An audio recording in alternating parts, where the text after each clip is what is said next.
Bem-vindos todos para mais uma transmissão do Instituto Vida para Todos, diretamente dos estúdios da Sala JASP da Estância Árvore da Vida. Nós chegamos à mensagem 26. Até 24, as mensagens compunham o alimento diário da série A Igreja, Coluna e Base da Verdade. Então, a partir desta mensagem 26, inicia-se a entre-safra, né? Entre a Conferência Internacional e até a próxima Conferência Internacional. Geralmente, extrai-se muita riqueza ainda nessa entre-safra e eu pretendo continuar dando na mesma direção que o Espírito vem nos revelando. Nós estamos dentro do contexto de primeira carta de Paulo a Timóteo e também a segunda carta de Paulo a Timóteo. E o irmão Ezra tem falado a respeito do Evangelho de Paulo. E nós sabemos que Deus deu uma porção especial para nosso querido, irmão Paulo, e ele recebeu a revelação dos mistérios de Deus, da economia de Deus. Praticamente o conteúdo principal do Evangelho foi revelado a ele. Embora Deus começou a era da igreja, a era do Novo Testamento, depois da ressurreição de Cristo e a ascensão de Cristo, no dia de Pentecostes, iniciando-se com o ministério de Pedro, juntamente com os outros 11, mas a parte principal da revelação de Deus foi dada para nosso querido apóstolo Paulo.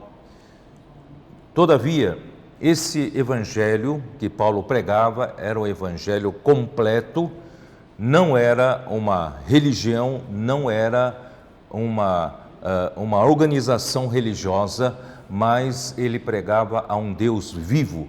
E esse Deus vivo é capaz de mudar, transformar uma pessoa, não é isso? Desde a sua situação de um pecador até ser introduzida a glória de Deus. E não somente individualmente aconteceria o crescimento de vida, transformação da alma da pessoa, mas haveria, corporativamente falando, haveria uma edificação, a edificação da igreja.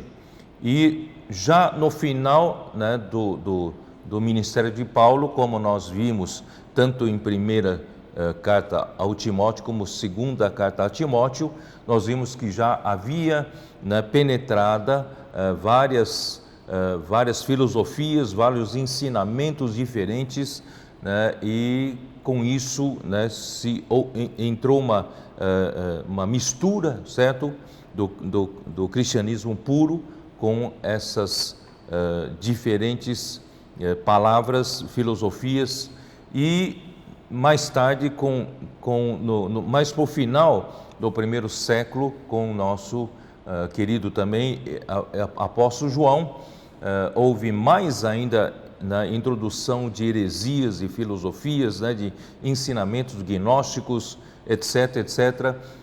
Isso começou a levar a igreja a uma degradação. Portanto, o evangelho que Paulo pregava, não se chegou a uma conclusão final, principalmente com relação à igreja, uma conclusão do crescimento e também da edificação da igreja. Por isso que nós estamos lutando para isso, porque a igreja depois do final do primeiro século, entrando no segundo século, assim por diante, entrou num declínio, entrou numa degradação e chegou ao fundo do poço, né? A história é desenvolvida ao longo das 7 igrejas de Apocalipse. Nós podemos dizer que chegou ao fundo do poço com a igreja em Tiatira e Deus então iniciou a sua reação, restauração, porque ele tem que cumprir o que ele propôs com a igreja em Sardes. Todavia, né, ainda não tinha caminho com a igreja em Sardes. Então Deus, graças a Deus, Deus começou a trabalhar, né, no final do século XVIII, século XIX e no século XX, finalmente, né, as bases da igreja em Filadélfia foram fundadas e agora no século XXI nós temos a realidade da vida da igreja, né, sendo vivida como a igreja em Filadélfia hoje, né, entre nós. A vida da igreja em Filadélfia, graças a Deus, está consolidada e Deus então pode contar com ela para levar a cabo, né, o que falta ainda fazer com relação à edificação da igreja, com relação, né, com relação a crescimento, maturidade, edificação, né, e conclusão, né, da economia de Deus, conclusão da obra de Deus. E para isso é que nós chegamos ao ministério de João na fase final. Nós falamos que o Evangelho de João aconteceu logo depois da partida de Paulo, né? Ele deu a sequência, mas uma das missões principais do ministério de João era dar a palavra, a revelação do final dos tempos que está registrada no livro de Apocalipse. É por isso que nós entramos no livro de Apocalipse e nós também percebemos que vou repetir, não custa repetir, nós somos o pequenino rebanho, né, revelado em Lucas 12, nós somos os trabalhadores de última hora em Mateus 20, e nós somos a igreja em Filadélfia, como eu disse, que Deus pode contar, embora uma igreja ainda sem muita força, não é grande em quantidade, não é grande em poder financeiro, em poder político ou poder social, mas Deus pode contar com essa igreja como Sião, para Deus conseguir concluir o que Ele precisa fazer, tanto com relação à igreja, que é a edificação da igreja, como usar a igreja para lidar com o mundo, para eliminar, limpar toda a rebeldia, toda a usurpação, né, do reino, do império das trevas, usurpando o reino de Deus aqui na terra. Então, chegamos na fase final, quando Deus revelou a nós a aurora, a respeito da aurora, em Salmo 110, nós percebemos que nós entramos na fase final, né, na fase conclusiva da economia de Deus, que é a fase do ministério de João. Inicia-se então a fase do livro de Apocalipse, portanto, inicia-se a fase dos 7 Espíritos.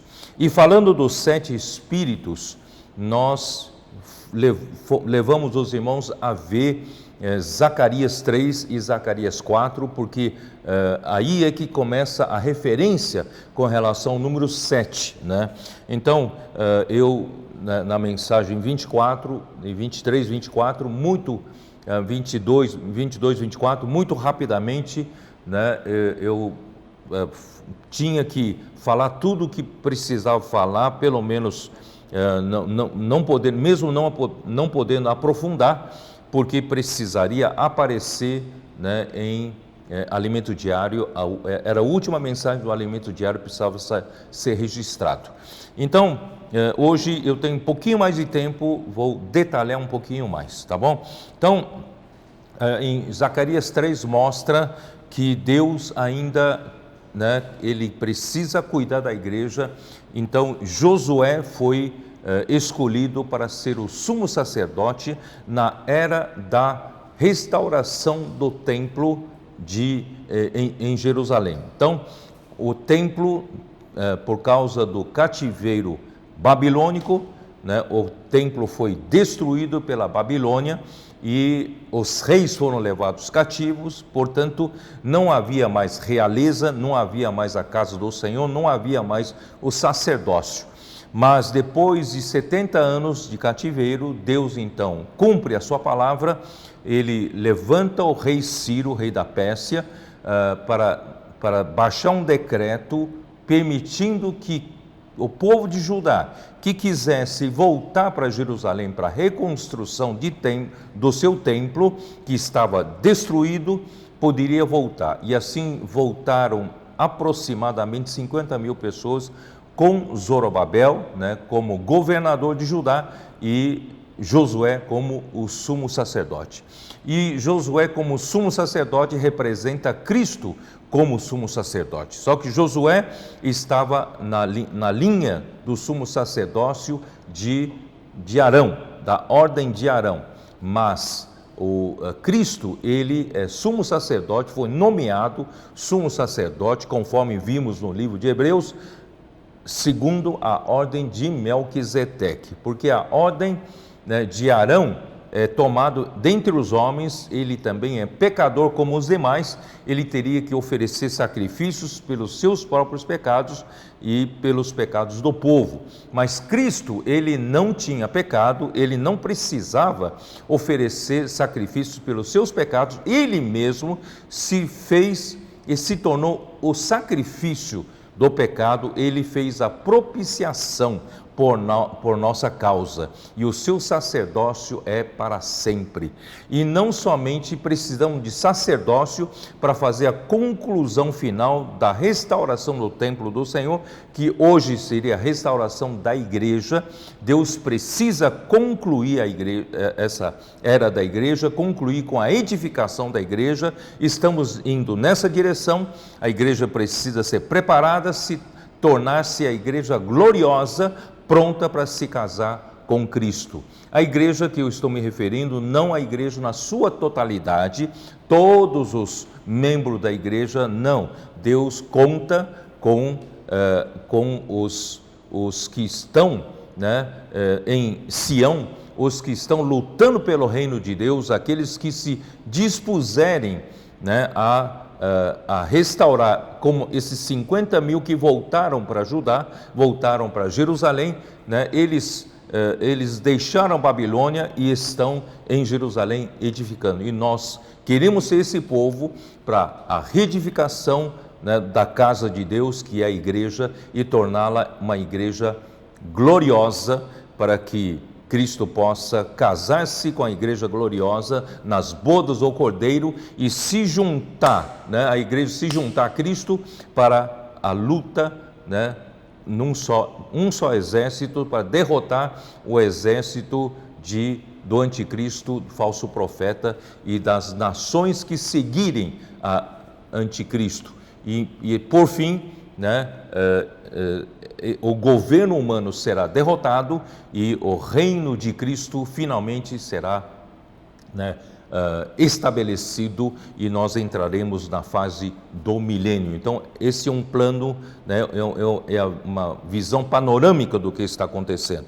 Então, precisa acontecer, precisa do sacerdócio para cuidar da igreja, para que a igreja, né, se torne uma igreja gloriosa, uma igreja, né, que possa, né, do jeito que Deus projetou, mas também precisa da realeza, precisa do sacerdócio para cuidar do povo, precisa da realeza para a autoridade. Deus precisa encabeçar todas as coisas em Cristo. Por isso que Deus prometeu, né, dar para Josué um companheiro. Esse companheiro era o renovo, era o servo do Senhor. Está no versículo 8 de Zacarias 3, não é isso? Eis que eu farei vir o meu servo, o renovo. Por que renovo? Porque a realeza, os reis de Judá foram todos, né, foi tudo acabado. né? Os últimos reis foram levados em cativeiro e foi tudo acabado, não havia mais a realeza na casa de Deus, entre o povo de Deus. Mas Deus, mesmo, né, cortado a árvore e se tornado sobrado apenas um toco, desse toco Deus faz rebrotar. Esse rebrote, esse renovo, né, é tipificado, né, por Zorobabel. Ele era da linhagem de Davi, e dessa forma, através desse renovo, que é Zorobabel, viria Cristo.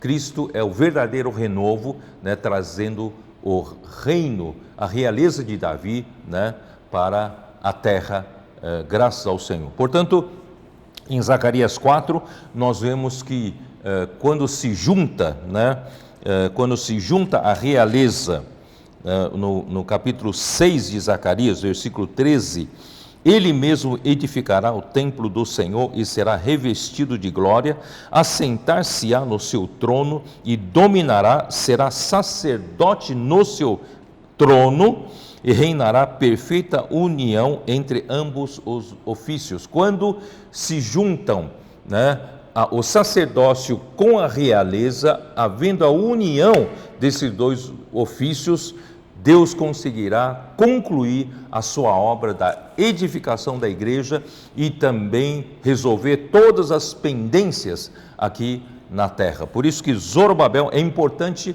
né? Zorobabel nessa hora, né, tipifica Cristo, né, que virá para juntar esses dois ofícios e concluir esta era e o que está acontecendo no nosso meio. Por isso que em Zacarias 4, né, o Senhor mostrou para Zorobabel uma visão com um candelabro de ouro, com duas oliveiras ao lado, com os dois raminhos da oliveira vertendo azeite sobre os dois bicos de ouro, e esses dois bicos de ouro que representam os profetas de Deus e que derramam o azeite dourados para uma vasilha.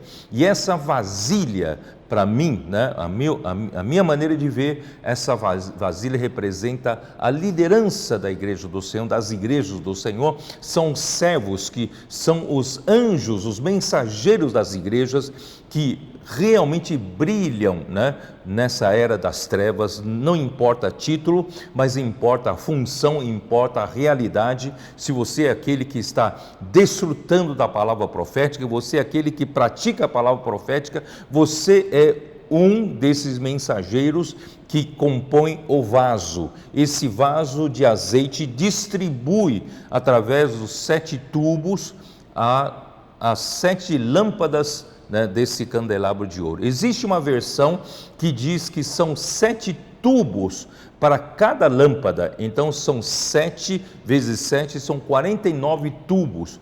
Isso também é possível que indique, né, é um abastecimento na sua totalidade, na sua força total. Deus está, por causa da era da conclusão do Apocalipse, Deus precisa andar rápido, né, com os seus 7 espíritos, e também o abastecimento está sendo muito mais rápido, né?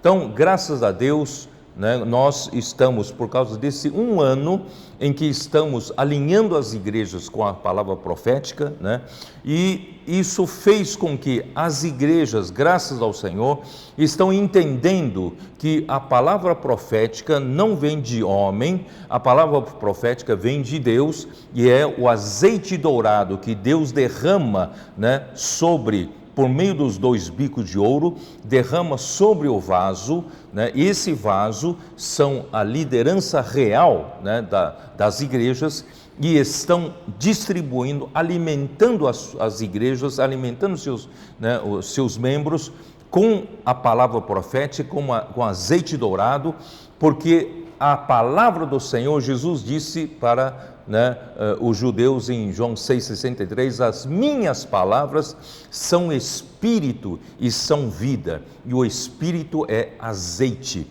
Então, graças a Deus que essa figura de um abastecimento ainda na força total, né? São 7 tubos para cada lâmpada, então na sua força total, finalmente se consolidou, se tornou realidade entre nós.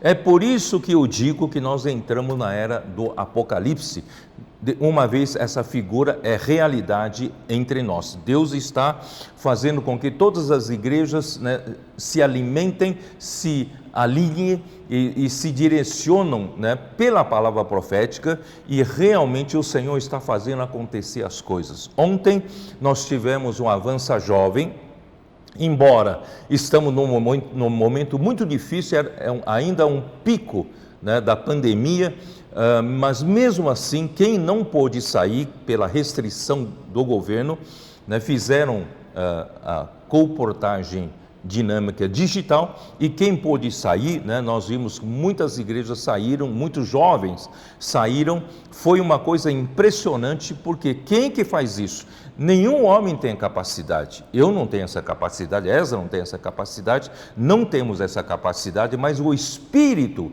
através da palavra profética, tem essa capacidade de mobilizar nos nossos jovens e mobilizar os nossos irmãos. E a colportagem dinâmica, mesmo com tantas restrições, né, no meio dessa pandemia, está caminhando, mesmo assim está caminhando a passos largos, com 8.000 livros distribuídos diariamente. Se não for pandemia, eu acredito que teríamos já ultrapassado a barreira de 10.000, entrando para 12.000 livros por dia, mas 8.000 ainda é um número bastante significativo, e sem falar na rede de cuidado das igrejas, está cada vez mais fortalecida, estendida, né? E o Senhor está fazendo cair nessa rede muitas pessoas pedindo ajuda, muitas pessoas querendo, né, reunir com a igreja. Portanto, queridos irmãos, nós estamos na realidade dessa figura de Zacarias capítulo 4. Por isso, né, versículo 6 diz assim: prosseguiu ele e me disse: esta é a palavra do Senhor a Zorobabel, não por força, nem por poder, mas pelo meu espírito, diz o Senhor dos exércitos. Portanto, quando chega no final dos tempos, não é a capacidade humana. Eu não sou nada, sou apenas um homem, né? Ezra também não é um homem, mas quem pode fazer grandes coisas é o Espírito, mas o Espírito através da igreja obediente à palavra, obediente à direção dada pelo Espírito, né? E nós vamos chegar lá, né? Eu espero que o Senhor possa contar com você também, tá bom? Então vamos lá. O que eu quero chegar é tudo que fala em Zacarias, né, 3 e 4 sobre o número 7, tá? Zacarias 3, versículo 9 diz assim: eis aqui a pedra que pus diante de Josué, sobre esta pedra única estão 7 olhos. Essa pedra, por um lado, né, estava se referindo a Zorobabel. Zorobabel seria essa pedra para edificação, né? E seria dado a Josué. O sumo sacerdote precisa da realeza, né? Mas na verdade refere-se a Cristo.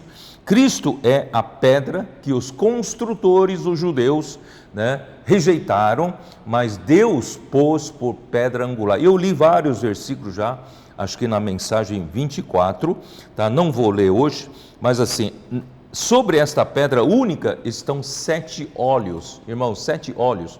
Os olhos, de um lado, os olhos são para observar, os olhos são para vigiar, os olhos são para perscrutar, e também os olhos, irmãos, da região dos olhos, tá? É a região mais expressiva de um rosto. Se você quiser ter comunhão, né, com o Senhor, e você quiser entender o que o Senhor quer falar, eu não sei se eu posso mostrar, tem um versículo aqui, 2 Coríntios, vamos ver se eu acho aqui,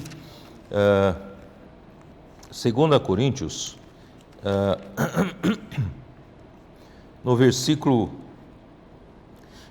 6, 2 Coríntios 4, versículo 6, Diz assim: porque Deus que disse, das trevas resplandecerá a luz, Ele mesmo resplandeceu em nosso coração para a iluminação do conhecimento da glória de Deus na face de Cristo. Quer dizer, os olhos têm o quê? Tem um sentido da visão.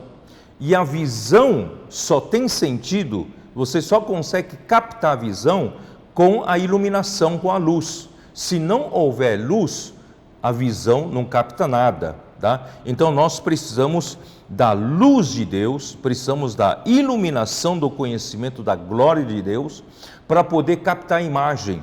E quando você capta a imagem pela luz da glória de Deus, você tem que olhar para a região, aqui fala, na face de Cristo. Essa palavra face em grego é na região dos olhos, na região dos olhos. Então, se você quer entender o que Cristo, o que Deus realmente quer expressar, muitas vezes não está na palavra direta, muitas vezes está na comunhão com o Senhor.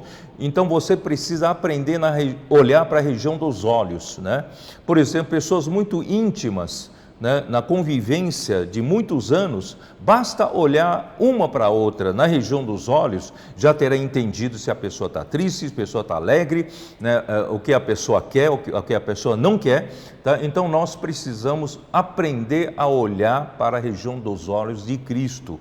Na comunhão com o Senhor, muitas vezes o Senhor não fala diretamente em palavras com você, mas você consegue perceber se aquilo que você quer fazer ou você faz, está agradando a Ele ou não está agradando a Ele. Então, os olhos também têm essa função. Então, vou repetir, os olhos têm a função de vigiar, de perscrutar, de ver todas as coisas, não é isso? E também tem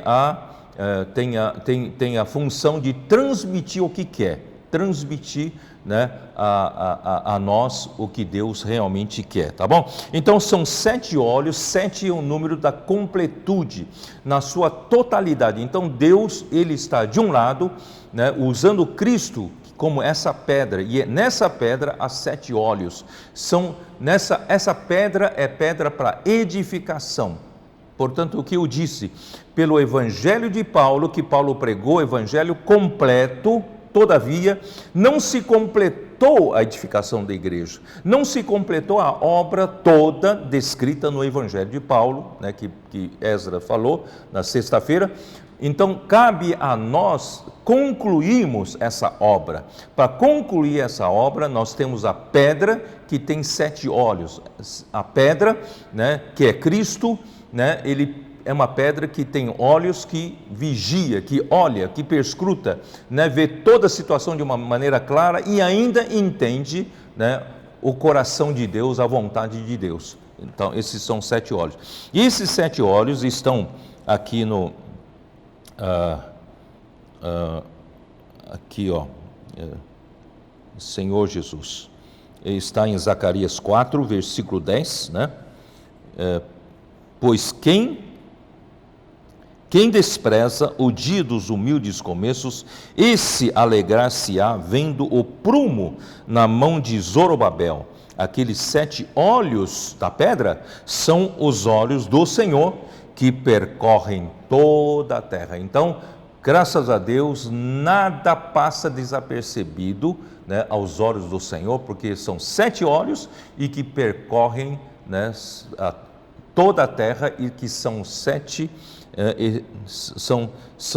olhos do Senhor, tá? O Senhor está perscrutando, está vigilante, olhando para toda a situação, também está suprindo com carinho, suprindo, né, a nós com a expressão, com a vontade de Deus. Quer dizer, graças a Deus por isso que Zacarias 4 precisa, né, se unir a Apocalipse 4, 5, né? Vamos lá, Apocalipse 4, 5. Do trono saem relâmpagos, vozes e trovões, e diante do trono ardem 7 tochas de fogo, que são os 7 Espíritos de Deus. Então aqueles 7 olhos da pedra São 7 olhos do Senhor que percorrem por toda a terra, e do trono de Deus que João viu lá no céu, né, ardiam 7 tochas de fogo, que são os 7 Espíritos de Deus. Quer dizer, os 7 Espíritos de Deus são esses 7 olhos da pedra, que são 7 olhos do Senhor, eles estão ardendo, né, estão ardendo e saindo para toda a terra, também ardendo a terra, tá? Queimando a terra. É isso que, né, eu queria dizer para vocês. Eu vou entrar mais profundo daqui a pouco. E no capítulo 5 de Apocalipse, versículo 6, né, então vi no meio do trono e dos 4 seres viventes, e entre os anciãos de pé, um cordeiro como tendo sido morto. Ele tinha 7 chifres, bem como 7 olhos, que são os 7 Espíritos de Deus enviados por toda a terra. Então, esse cordeiro que morreu para Deus efetuar a nossa redenção, para nos resgatar do império das trevas, esse mesmo cordeiro que foi tão mansamente obediente a Deus para o matadouro, depois da ressurreição e depois da sua ascensão, ele agora aparece com 7 chifres, e os chifres são o poder de Deus. Quer dizer, agora até o cordeiro vem para assumir a realeza, tá? São 7 chifres, que são 7 Espíritos de Deus enviados por toda a terra. Então nós temos, né, o poder de Deus, nós temos olhos para edificação, nós temos olhos para perscrutar, né, para concluir a obra do Senhor em Apocalipse. Muito bem. Então, ó Senhor Jesus, eu tenho algumas coisas eu acho que não vou falar, para não gastar mais tempo. Já que cheguei aqui em Apocalipse 5, para mostrar do trono, então eu queria falar daqui então, a partir daqui, tá? Muitas coisas não consegui detalhar, vamos ver se hoje consigo detalhar um pouco mais. Apocalipse 4, né? Apocalipse 4 começa, vou repetir, Apocalipse de 1 até 3, né, mostra, né, aquela primeira parte em que Deus está cuidando, como Jesus Cristo está cuidando como sumo sacerdote as igrejas, edificando-a, dando conclusão à obra de Deus, tornando a igreja gloriosa, né? E não só isso, preparando a igreja para cooperar com Ele, para lidar com o mundo. Então, a partir de Apocalipse 4 até Apocalipse 16, é a visão que João viu depois da ascensão de Cristo, a visão no céu, né? Porque havia um céu, uma porta aberta no céu, capítulo 4, versículo 1, né? Uma porta aberta no céu, tá? E uma voz que dizia: sobe para aqui, né, e te mostrarei o que deve acontecer depois dessas coisas. Quer dizer, a partir do capítulo 4, Deus quer mostrar para João, quer mostrar para nós, não mais como um estudo escatológico, não mais como uma curiosidade do que vai acontecer, não, de fato vai acontecer a partir de hoje, as coisas vão acontecer, portanto, na verdade já estão acontecendo. Então, é importante nós entendermos que nós fazemos parte, né, dessa descrição, tá? Então, imediatamente, versículo 2, imediatamente eu me achei em espírito, e eis armado no céu um trono, e no trono alguém sentado. Possivelmente, Paulo, quando ele foi arrebatado ao terceiro céu, ele disse se no corpo ou fora do corpo, ele não sabia, né? Mas eu acredito que foi da mesma forma como João foi levado ao céu, que é em espírito, né? João foi levado ao céu em espírito, e ele viu, né, depois da ascensão de Cristo, ele foi levado ao céu para ver o cenário, ele viu, né, armado no céu um trono, e no trono alguém sentado. Quer dizer, esse universo não está sem governo, esse universo, né, tem um trono, e alguém está sentado no trono, e o trono não está vazio, alguém está sentado no trono, Deus está sentado no trono, tá bom? Isso é muito importante. E esse que se acha assentado é semelhante no aspecto a pedra de jaspe, de sardônio, e ao redor do trono há um arco-íris, semelhante no aspecto a esmeralda, tá? Então esse alguém assentado parece essas pedras preciosas, tá? E versículo 4, ao redor do trono há também 24 tronos, e assentados neles 24 anciãos, vestidos de branco, em cujas cabeças estão coroas de ouro. Bom, essas criaturas, irmãos, eu tive muita dificuldade em entender, né? Então, graças ao Senhor, hoje, pouco a pouco, estou entendendo melhor. Os 24 anciãos, eles representam os anjos. Os anjos foram criados, em primeiro lugar, eles foram as criaturas mais antigas de toda a criação de Deus. Por isso que, eles são os mais antigos, anciãos. E mesmo entre eles há os anciãos, entre os anjos há os líderes.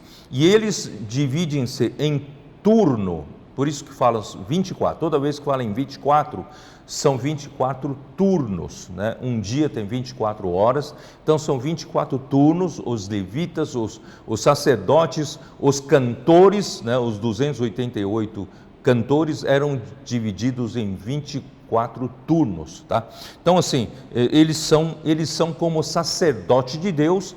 E como tem a coroa também, né, sobre eles, nas suas cabeças tem uma coroa de ouro, eles também têm aspecto da realeza. Tem lá aspecto do sacerdócio para servir a Deus, e tem um aspecto da realeza para governar por Deus, tá? Sobre os anjos. Muito bem. Aí vem, versículo 5. Do trono saem relâmpagos, vozes e trovões, e diante do trono ardem 7 tochas de fogo, que são 7 Espíritos de Deus, tá? Eu já li, eu vou explicar melhor o versículo 5, mas vou para o versículo 6 para vocês. Há diante do trono como que mar de vidro, semelhante ao cristal, e também no meio do trono e à volta do trono 4 seres viventes, cheios de olhos por diante e por detrás. Tá? O primeiro ser vivente é semelhante a leão, o segundo semelhante a novilho, o terceiro tem o rosto como de homem, e o quarto ser vivente é semelhante a águia quando está voando, tá? E os 4 seres viventes, tendo cada um deles respectivamente 6 asas, estão cheios de olhos ao redor e por dentro, né? Não tem descanso nem de dia nem de noite, proclamando: Santo, Santo, Santo é o Senhor Deus, o Todo-Poderoso, aquele que era e que é e que há de ser, tá? Então, aqui há 4 seres viventes, né? Esses 4 seres viventes também tive muita dificuldade para entender. Esses 4 seres viventes são seres angelicais, mas eles representam os seres vivos que Deus criou aqui na terra, tá? Então, dos 4 seres viventes estão representados, eu falei na mensagem 24, estão representados, são 4 categorias da criação de Deus aqui na terra que estão representados. Primeiro, o homem, e o homem é o líder de toda a criação aqui na terra, tanto é que, né, eu vou ler, capítulo 1 de Gênesis, versículo 26, como diz: também disse Deus: façamos o homem, aí vem o homem, a nossa imagem, conforme a nossa semelhança, tenha ele domínio. Foi dado ao homem domínio sobre os seres vivos criados aqui na terra, né?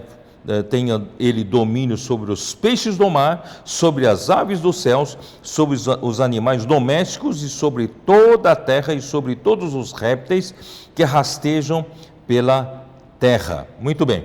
Então, o homem, ele é o líder, foi dado a ele o domínio sobre todas as demais criaturas que Deus criou aqui na terra.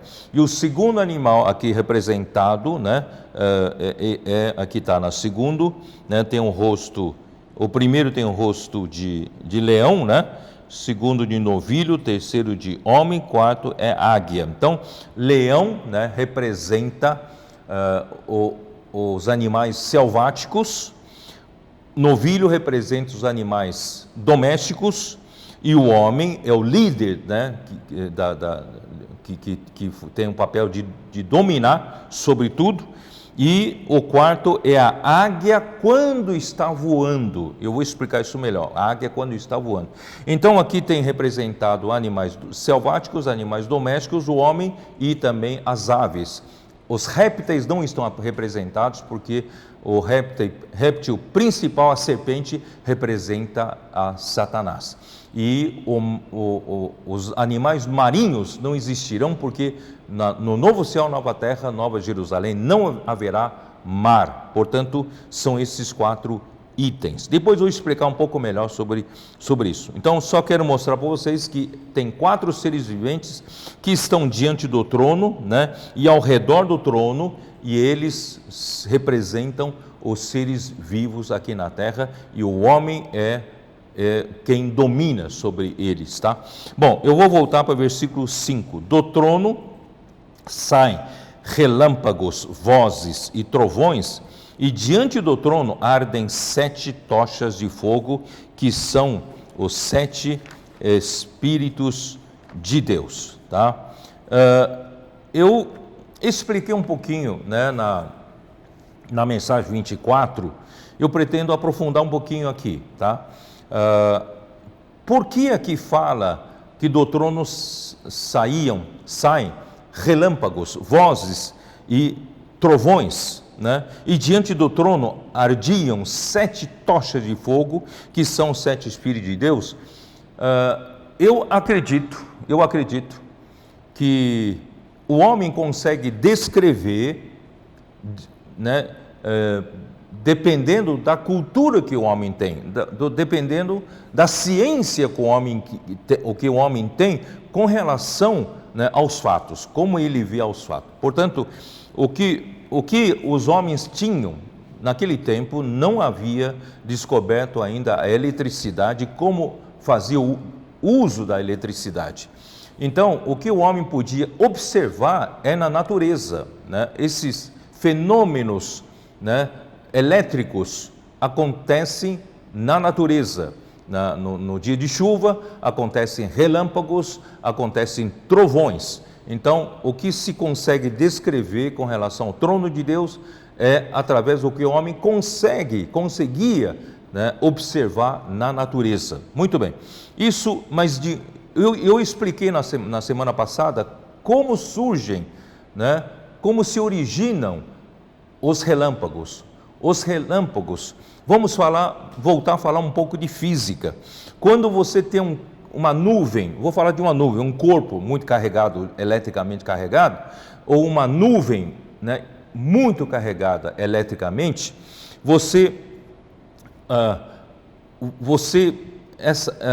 essa nuvem muito carregada tende a fazer descargas elétricas, né, principalmente quando encontrar polos, né, polos contrários, opostos, então tende a fazer descarga. Mas como as nuvens estão suspensas no ar, na atmosfera, e o ar é geralmente isolante, então não tem como, né, a corrente elétrica passar por um lugar, por um meio isolante. Por isso que só quando, né, as nuvens estiverem muito carregadas, e o que elas fazem? Elas conseguem, mesmo nesse meio isolante, conseguem fazer com que os elétrons desse meio isolante se desprendam dos seus átomos, e através desses elétrons desprendidos, soltos, é que consegue conduzir a descarga elétrica, né, até o polo oposto. Portanto, é assim que acontece relâmpago, porque houve elétrons que se desprenderam mesmo do meio isolante, tá bom? E o trovão, já expliquei, e a temperatura, né, dessa descarga pode chegar a 25 mil graus centígrados, graus Celsius.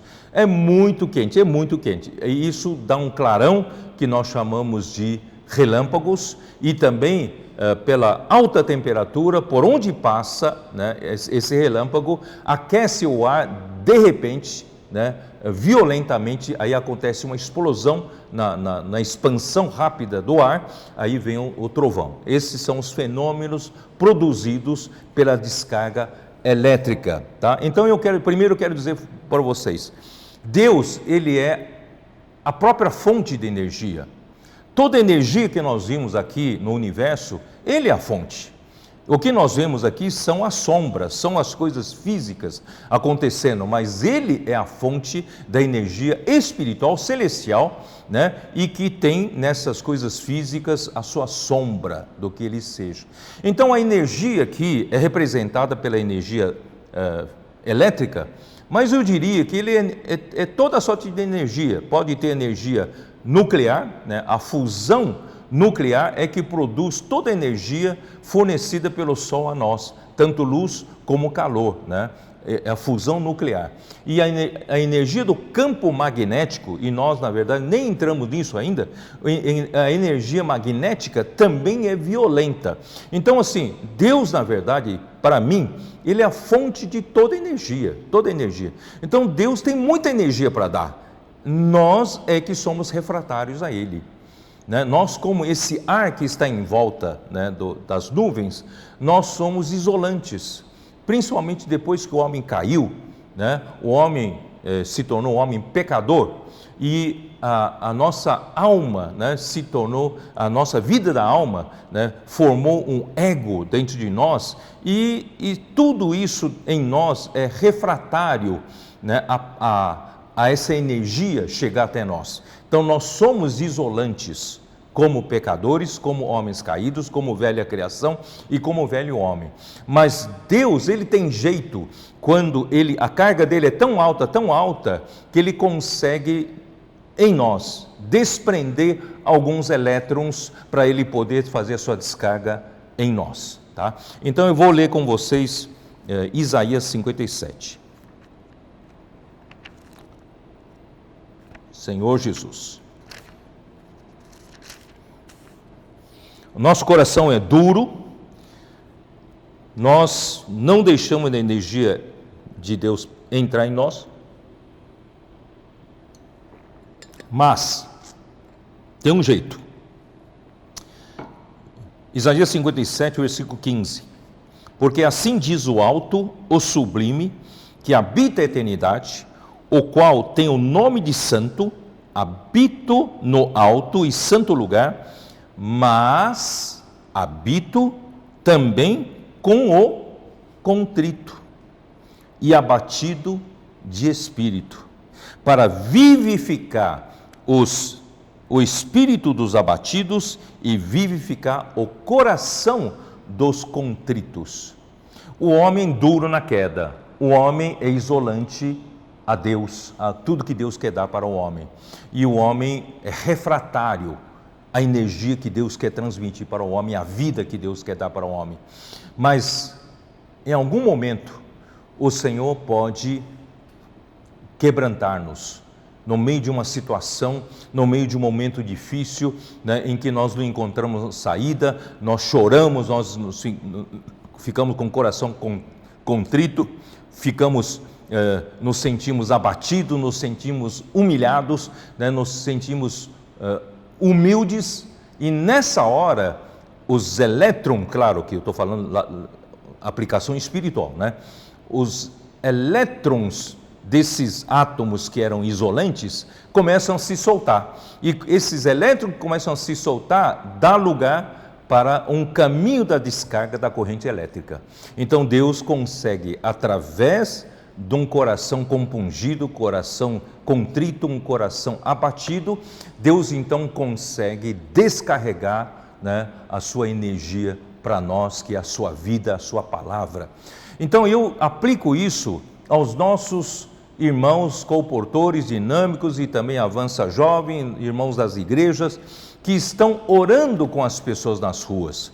Nós somos enviados de Deus como as 7 tochas de fogo, como 7 Espíritos de Deus, somos enviados para o quê? Para detectar, para achar onde houver um coração abatido, um espírito contrito, ali haverá a maneira de conduzir a eletricidade celestial no coração dessas pessoas e no espírito dessas pessoas.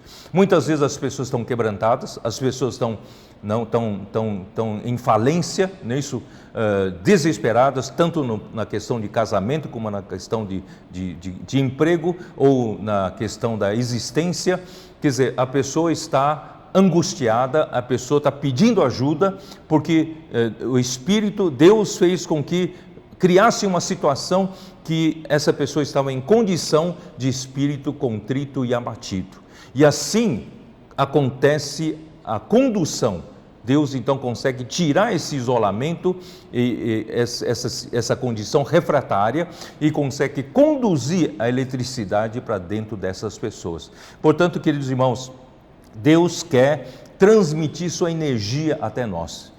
E muitas vezes nós é que somos a barreira para Deus conseguir nos energizar, nos eletrificar, né?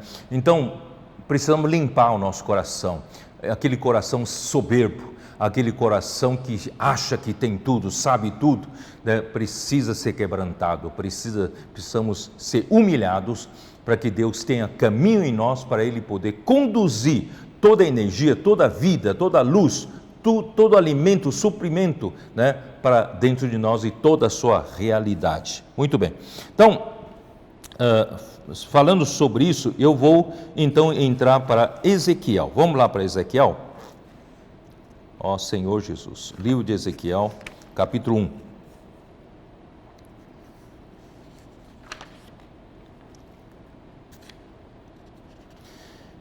Ezequiel, capítulo 1,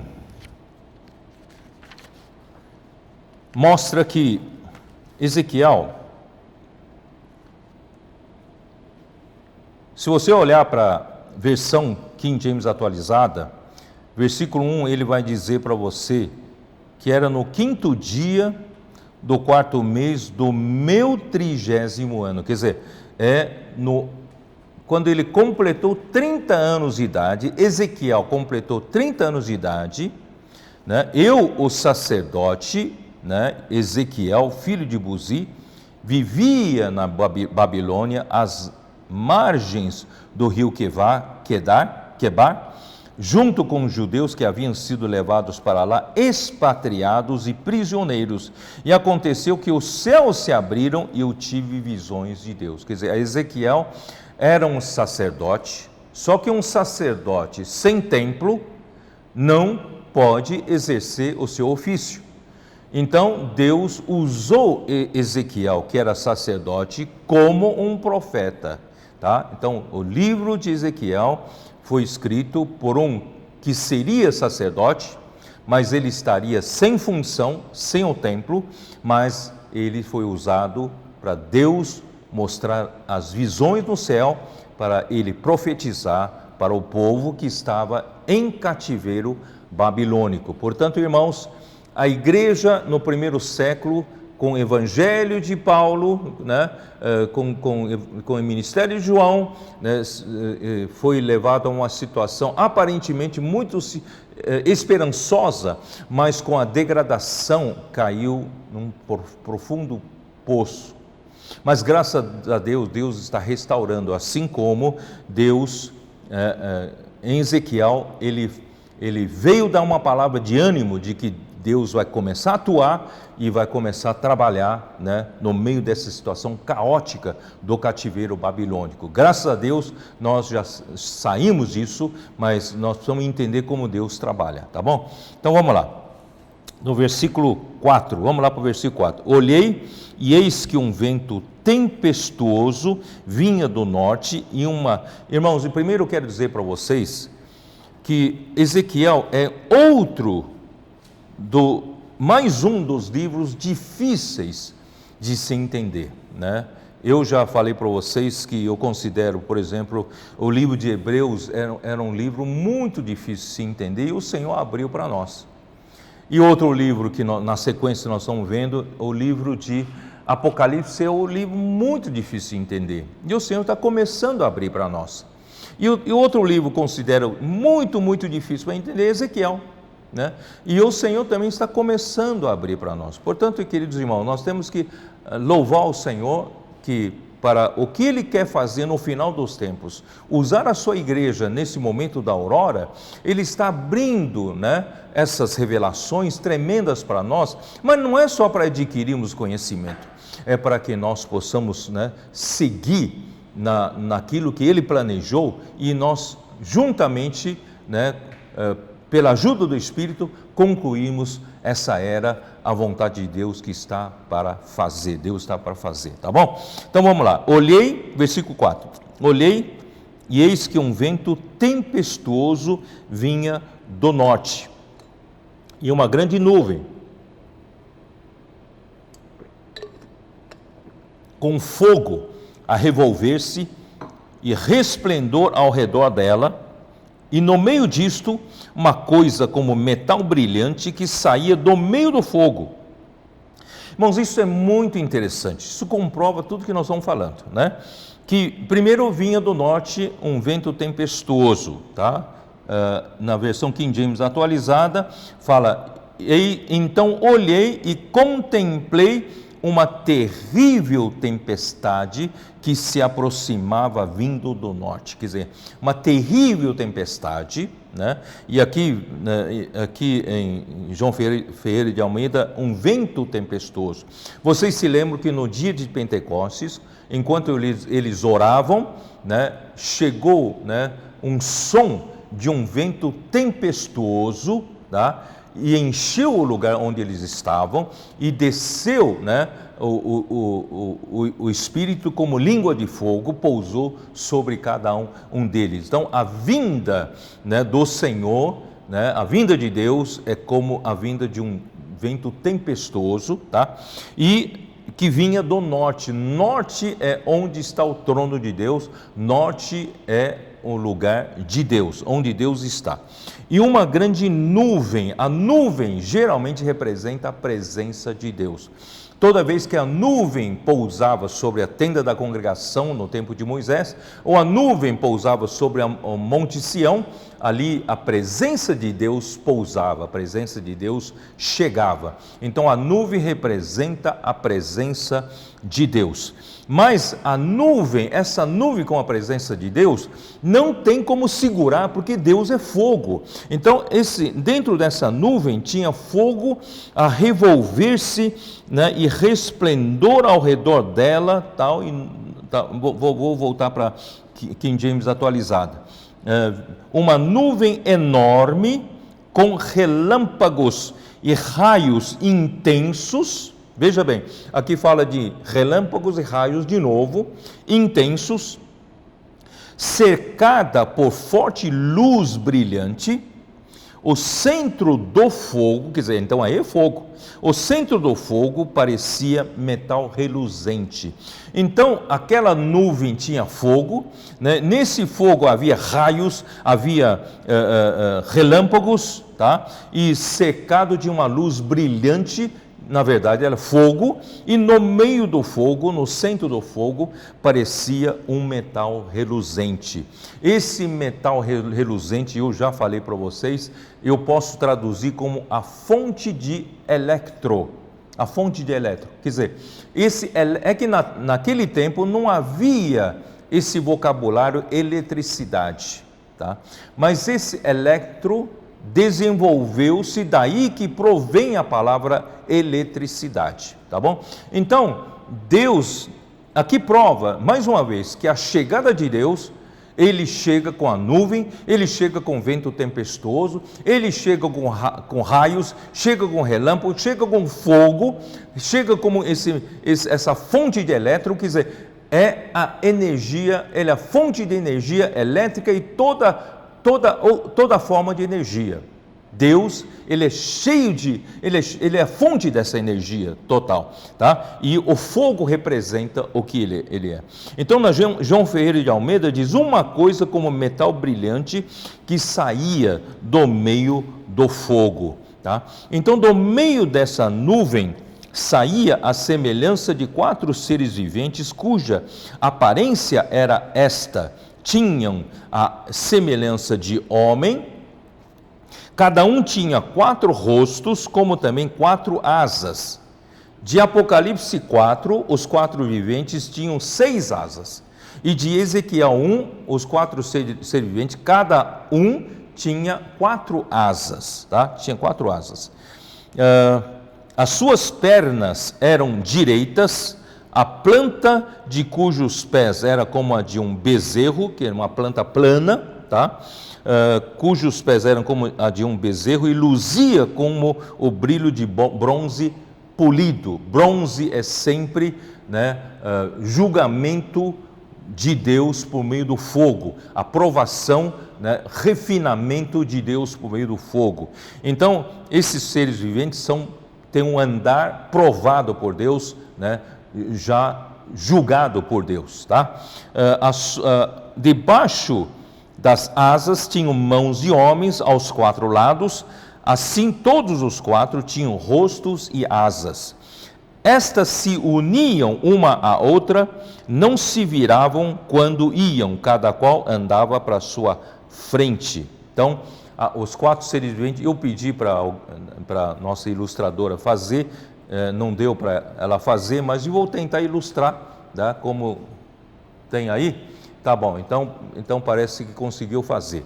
Então vamos ver se a gente consegue entender melhor com a ilustração. Tá? Então, são 4 seres viventes que tinham as asas, as 2 asas de cima, certo? Estendidas, e as 2 asas de baixo cobriam o corpo, tá? Cobriam o corpo. E as 2 asas de cima, né, elas estavam unidas uma das outras, tá? E então dessa forma nós temos, né, isso aqui é apenas uma coisa esquemática, tá? Para vocês entenderem. Eu não queria fazer desenho de anjos com asas e tal, fica um pouco assustador, tá? Mas aqui são quatro seres viventes, tá? E aqui são 2 asas esticadas, 2 asas, 2 asas, 2 asas. Então a asa de uma estava unida à outra, tá bom? São os 4 seres viventes.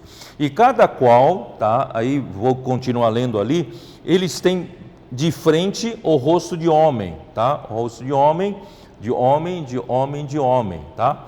E do lado direito, cada um tem o rosto de leão, cada um deles, e do lado esquerdo, cada um tinha o rosto de boi.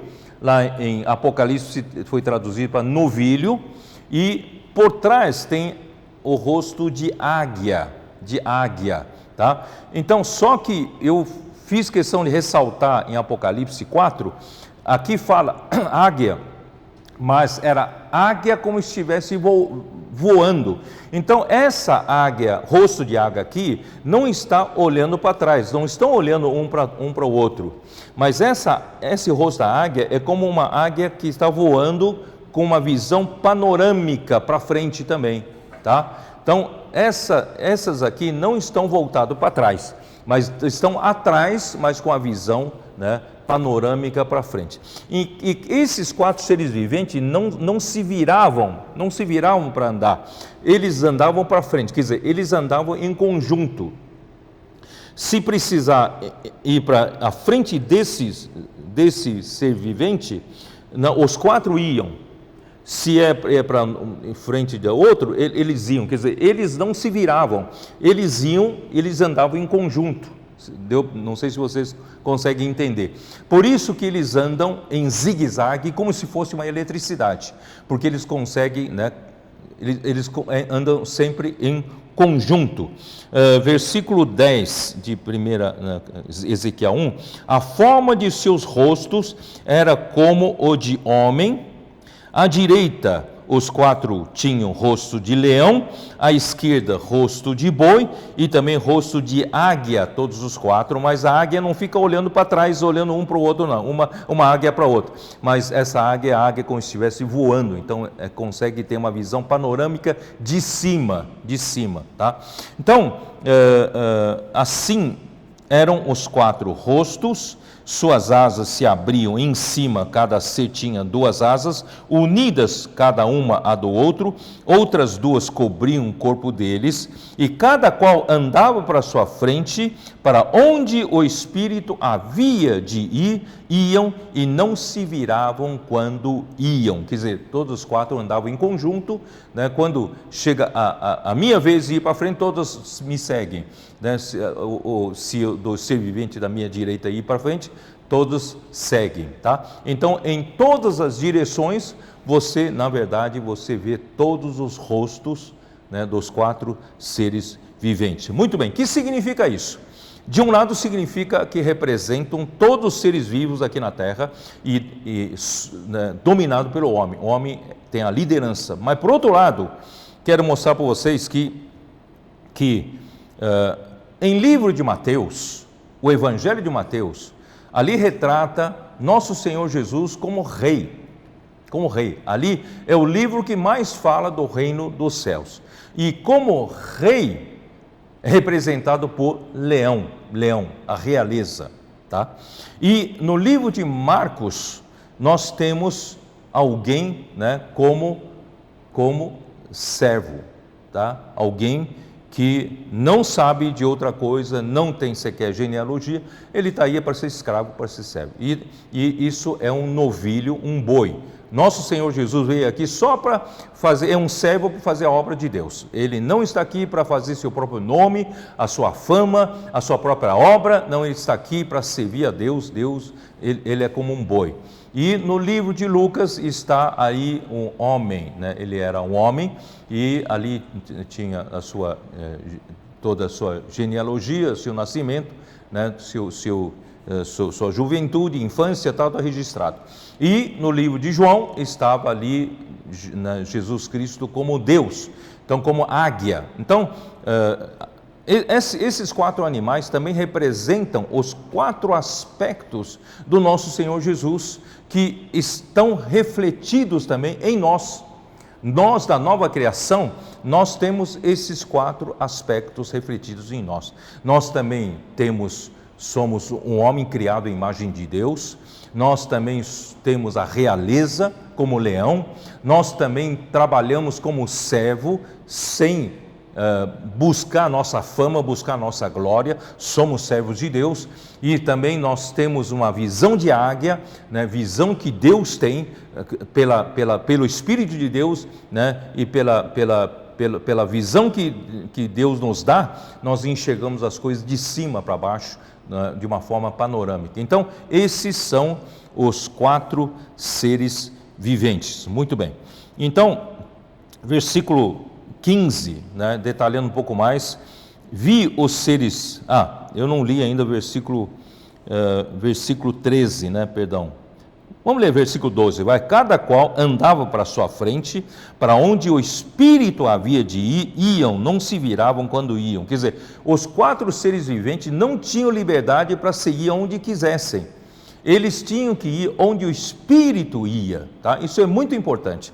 Nós seguimos o Espírito, os 4 seres viventes seguem o Espírito.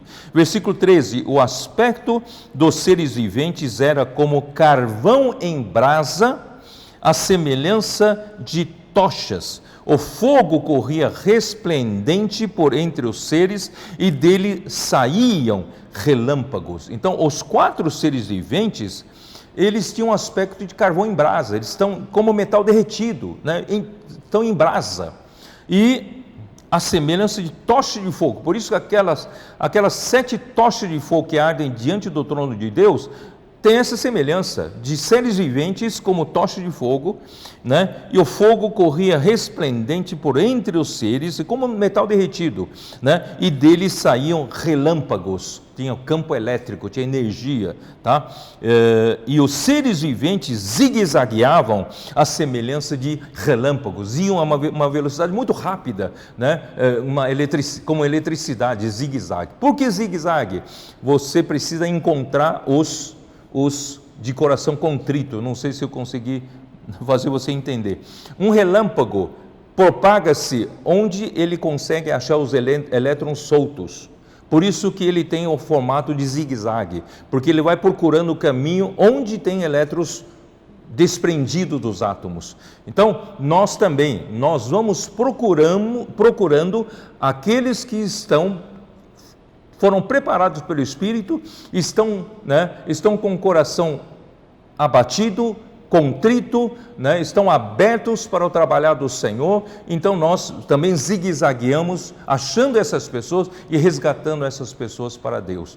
Então nós somos esses seres viventes e nós temos que sair, queridos irmãos, energizados, como esses 4 seres viventes, ardendo em fogo, e o fogo saía entre eles, eles eram como brasa de fogo.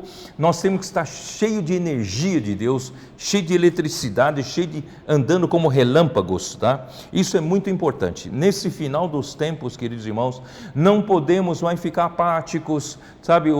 A apostasia tende a deixar os cristãos apáticos, mas quem está em Filadélfia, quem quer ser usado pelo Senhor para concluir essa era, não pode se dar o luxo de ficar com a fé apática, não pode. Nós temos que estar sempre, todos os dias, nos carregando de energia. Deus é a fonte de toda energia. Vamos nos carregar, queridos irmãos.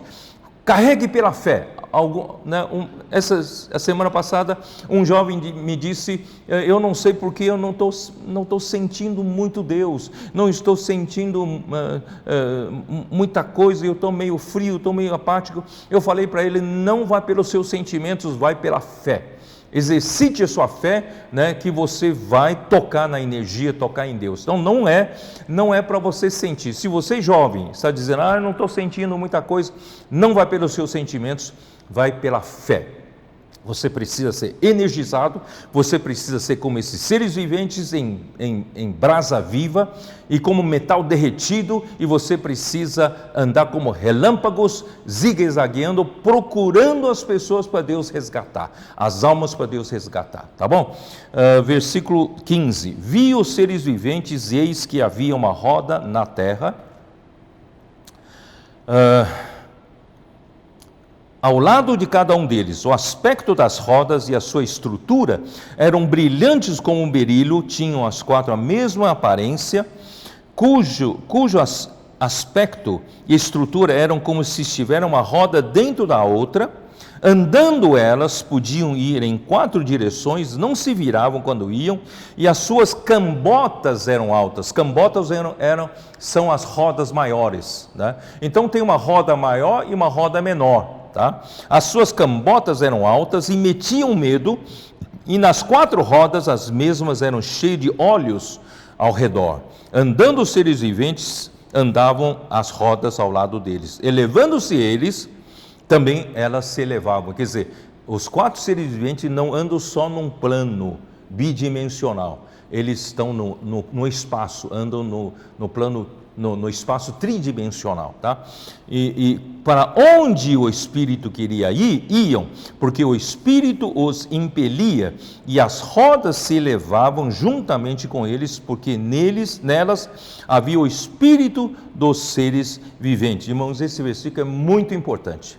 Os seres viventes não tinham direção própria, só iam onde o Espírito queria ir. Irmãos, o Espírito vivente, na verdade, representa a nós.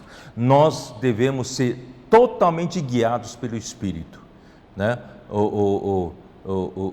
Os que são guiados pelo Espírito de Deus é que são filhos de Deus, tá?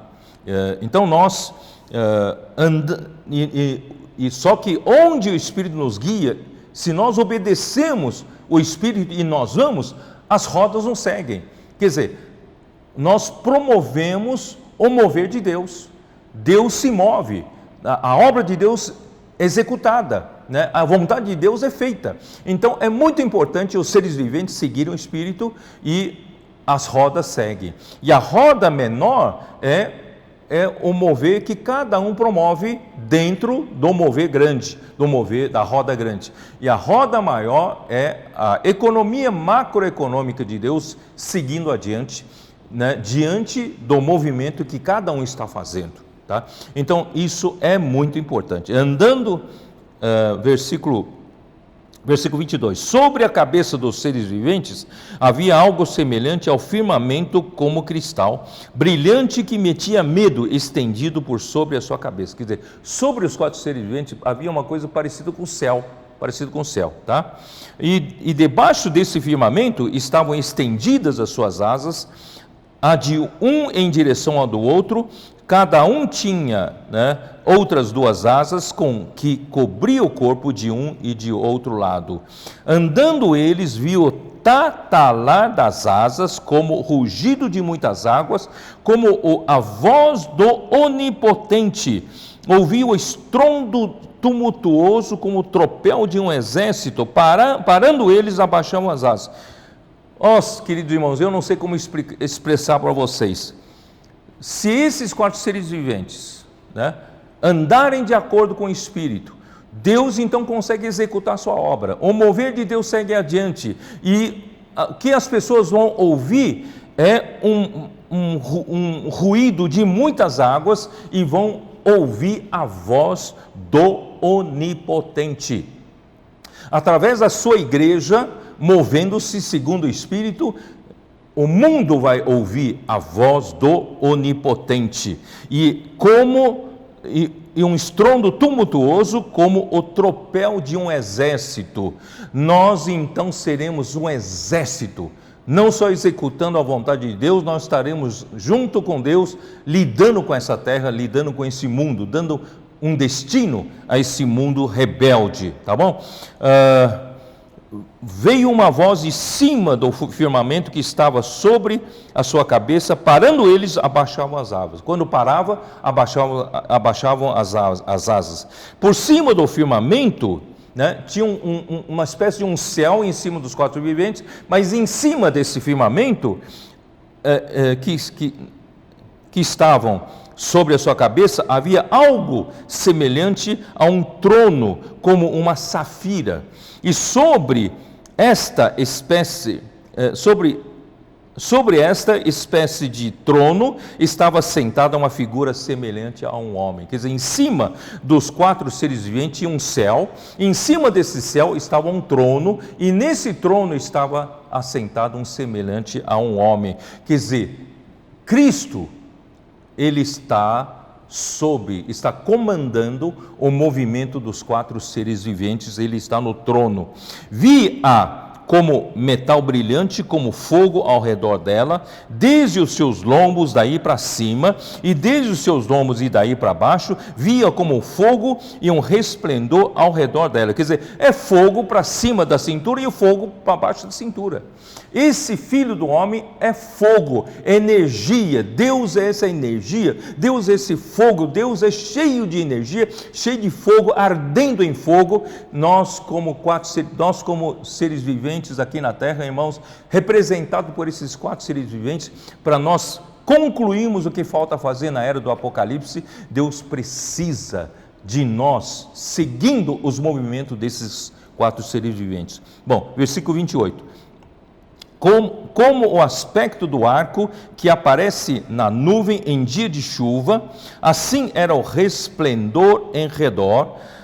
Esta era a aparência da glória do Senhor. Vendo isto, caí com o rosto em terra e ouvi a voz de quem falava. Quer dizer, quando esses 4 seres viventes, seguindo o Espírito e a roda girando, promovendo o mover de Deus, executando a vontade de Deus, a voz do Onipotente é ouvido, e o tropel de um exército é ouvido. Nós viramos um exército, e não só isso, no final das contas, nós vamos o que? Trazer a aparência da glória do Senhor. A glória do Senhor será vista na terra. Então, não é uma coisa pequena.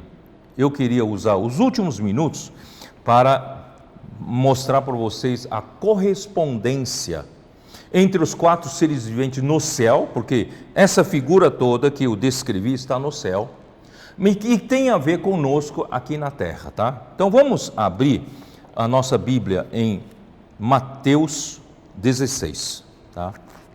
Mateus 16. Vamos ver se eu consigo explicar com pouco tempo. Mateus 16.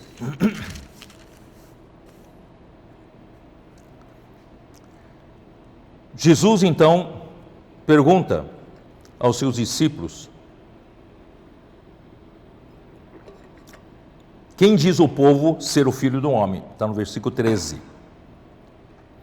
Aí, versículo 16: respondendo Simão Pedro, disse: tu és o Cristo, o Filho do Deus vivo. Aí Jesus elogia. Então Jesus lhe afirmou: bem-aventurado és, Simão Barjonas, porque não foi carne e sangue quem revelaram, mas meu Pai que está nos céus. Quer dizer, para Pedro ter respondido que Jesus era o Cristo, o Filho do Deus vivo, o ungido de Deus, aquele que foi comissionado para fazer a vontade de Deus, ou que Deus planejou para executar a obra, a economia de Deus, essa revelação veio do Pai. E essa revelação é a base, é o fundamento para a nossa fé, tá? Isso está no versículo seguinte, versículo 18. Também eu te digo que tu és Pedro. Esse Pedro aqui, né, é Petra, tu és Pedro, é Petros, é uma pedra, você Pedro, você é uma pedra para edificação, tá? E sobre esta pedra, a segunda palavra aqui, pedra aqui, é Petra, e essa palavra Petra refere-se a uma rocha, e essa rocha, Jesus na verdade estava se referindo ao que, a revelação que o Pai acabou de dar para Pedro, né? Então a revelação que o Pai deu de que Cristo, Jesus era o Cristo, o Filho do Deus vivo, né? Essa revelação se torna a rocha sobre a qual se edifica a igreja. E essa mesma revelação é a rocha, a revelação acaba colocando o próprio Cristo como o fundamento, como a base, porque é a revelação sobre Cristo como o Filho de Deus, certo? Então, sobre esta rocha edificarei a minha igreja, e as portas do inferno, ou as portas do Hades, não prevalecerão contra ela. Muito bem, aqui fala, então, a edificação, Cristo tem uma responsabilidade, a sua responsabilidade é edificar a igreja, e essa edificação da igreja era objetivo do Evangelho de Paulo, que irmão Ezra está falando sobre isso. E o objetivo do Evangelho de Paulo é um evangelho completo, vai até a edificação da igreja. Edificarei a minha igreja. Esse é o desejo de Cristo, edificar a sua igreja. No entanto, queridos irmãos, até hoje essa obra não se completou. Pelo contrário, muita coisa se desfez, né? A igreja entrou no cativeiro babilônico, e Deus finalmente está restaurando através da igreja de Filadélfia. Nós estamos restaurando e vamos terminar essa edificação. No final dos tempos, com o ministério de João, em Apocalipse, vamos terminar essa edificação. Aqui fala: edificarei a minha igreja. A igreja é do Senhor, a igreja não pertence a nenhum homem. Não diga você, a igreja é minha. Não, a igreja é do Senhor, e a igreja também não pertence a nenhuma organização religiosa ou qualquer outra organização. A igreja é do Senhor. E aqui fala: as portas do inferno, ou as portas do Hades, não prevalecerão contra ela. Isso mostra o quê? Mostra que a igreja, ela está aqui na terra para edificar a igreja, para Deus, né, concluir o que ele tem a fazer sobre a edificação da igreja, há uma grande luta entre reinos, porque as portas do inferno aqui, as portas dos Hades, referem-se, lembra-se quando Paulo fala em Colossenses 1,13, o império das trevas, quer dizer, além do reino de Deus, existe o império das trevas, né? E também Atos 26, 18, vamos ver, vai, ó Senhor Jesus, Atos 26, 18,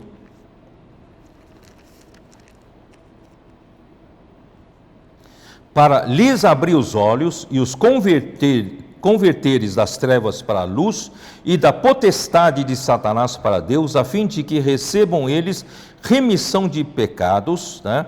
E herança entre os que são santificados pela fé em mim. Aqui fala, para os converteres das trevas para a luz e da potestade de Satanás. A potestade aqui é a autoridade de Satanás. Então aqui na terra, quem está usurpando o reino de Deus, a autoridade de Deus, é o império das trevas e a autoridade de Satanás. Satanás está exercendo aqui na terra a sua autoridade sobre esse mundo. A igreja foi estabelecida, queridos irmãos, para restaurar o reino de Deus nesse mundo, justamente para lutar contra a autoridade das trevas. Então nós temos essa luta de reinos. Portanto, nós não estamos aqui, irmãos, quando somos enviados para o mundo, não somos bem recebidos no mundo, porque o mundo jaz no maligno, né? Eu já falei muitas vezes para os colportores, não espera, fazendo comportagem dinâmica, o mundo vai te abraçar. Não, o mundo é hostil para você, porque você está entrando no reino, né, do inimigo para resgatar as almas para o reino de Deus. Então o mundo não vai, né, te receber de braços abertos, porque há uma luta de reinos aqui entre nós, tá? E versículo 19 é onde eu quero chegar. Dar-te-ei as chaves do reino dos céus, o que ligares na terra terá sido ligado nos céus, e o que desligares na terra terá sido desligado nos céus. Essa palavra ligar, irmão Ezra explicou muito bem para nós. Ligar aqui é atar, né? Atar, prender, né? Com cadeias, amarrar, tá? E desligar é luo, é libertar, desamarrar, desatar. Então aquilo que, né? Primeiro eu quero dizer aqui, dar-te-ei as chaves do reino dos céus. Deus, Senhor deu a chave do reino do céu para quem? Ele deu a chave do reino dos céus para Pedro, porque Pedro abriu a porta do reino dos céus para os judeus que creram no Senhor Jesus no dia de Pentecostes. Ele também abriu a porta do reino dos céus para os gentios no dia em que, na casa do Cornélio, se pregou o evangelho em Atos capítulo 10. Então essas duas chaves foram entregues para Pedro para abrir a porta, para introduzir os judeus crentes e para introduzir os gentios crentes na igreja como o reino do céu. Então a igreja é o reino dos céus. Mas a partir daí, essa chave, né, essa autoridade está com a igreja. Não é mais Pedro, Pedro já é passado, certo? Então a igreja tem essa autoridade, tá, de ligar e desligar. Aqui não é mais Pedro, ligar, desligar, aqui é Pedro. Então ligar aqui é amarrar, é atar, e desligar aqui é desamarrar, é desatar, tá? Então a igreja como reino do céu, como existe uma luta de reinos, a igreja ela precisa ter autoridade. Então ela tem essa autoridade de o que ela desamarrar aqui na terra será desamarrado no céu. O que ela amarrar aqui na terra será amarrado nos céus, tá? Então, só que eu quero explicar um pouquinho para vocês. Existe um princípio importante de que tudo que a igreja, como reino dos céus, amarrar ou libertar aqui na terra, deve ter sido algo que o céu já o fez. Porque por esse versículo 19, parece que é o contrário, parece que nós é que mandamos no céu, certo? Mas o irmão Ezra também já explicou, quando ele explicou sobre a oração, tá? É que quando nós, aqui na terra, fazemos o que Deus quer fazer, e geralmente o que Deus quer fazer, já está lá representado com os 4 seres viventes, tá? Então, quando Deus nos faz entender o que Deus quer fazer aqui na terra, Ele nos faz entender através de quê? Através da sua palavra, através do seu profeta, através da pessoa que o Senhor enviou, que o Senhor está tomando a liderança. Então, através da palavra é que nós ficamos a entender a vontade do Senhor. Então, quando nós entendemos pela palavra profética e nós seguimos o que a palavra profética fala pelo Espírito, nós estaremos o quê? Nós estaremos nos sintonizando com o que está acontecendo no céu com os 4 seres viventes. Os 4 seres viventes já receberam a ordem de Deus para ir para tal direção. Só que eles só vão para aquela direção se a igreja aqui na terra entender a mesma coisa, entender o sentido que o Espírito quer dar. A palavra profética é que nos dá a entender a vontade de Deus, a direção do Senhor para este momento. Então, quando a igreja aqui na terra entende a direção do Espírito e pratica, quando a igreja pratica, né, o céu já fez. Então, quando aqui na terra concorda, o céu está alinhado com o céu, alinhado com a vontade de Deus, a coisa é feita. Portanto, queridos irmãos, não é que a terra vai mandar o céu. Na verdade, a terra vai se sintonizar com a vontade de Deus por meio da palavra profética, por meio dos seus profetas, nos faz entender o que o céu quer, o que Deus quer, para onde o Espírito quer ir.